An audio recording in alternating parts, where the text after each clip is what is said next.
আসসালামু আলাইকুম। আমি ইউসুফ সুমন আজকে আপনাদের সামনে নিয়ে এসেছি আমাদের গ্রিন হাউজে। এখানে আমরা টমেটো রোপণ করছি। এখন টমেটো ক্যান্সেল করে টমেটো থাকা অবস্থায় আমরা এই পুঁই শাক এবং দেখা গেছে যে আপনার এই লাল শাক, হ্যাঁ, দুটা জিনিস একই জায়গায় রোপণ করছি। এখন টমেটোগুলো আমরা পুরোপুরিভাবে উঠে ফেলছি। উঠে ফেলার পরে দেখা গেছে পুঁই শাক এবং লাল শাক একসাথে রোপণ করছি।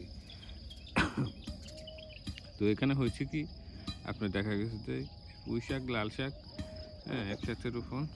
এই যে এখন আমরা লাল শাকগুলো উঠে ফেলবো, তখন থাকবে পুঁই শাক। পুঁই শাক আসলে আপনার লাভজনক একটা জিনিস। লাভজনক যেমন আপনি পুঁই শাকে দেখুন একটা গাছে কতটা ড্যাম দিতেছে।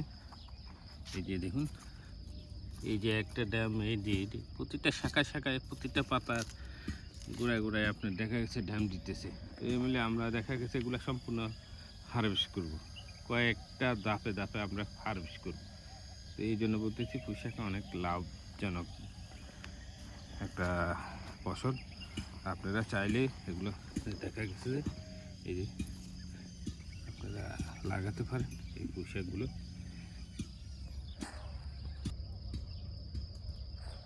তো দেখুন, এই যে আজকের মতো এখানে বিদায় নিতেছি। সবাই ভালো থাকুন, সুস্থ থাকুন। আল্লাহ হাফেজ। দেখা হবে অন্য কোনো ভিডিওতে।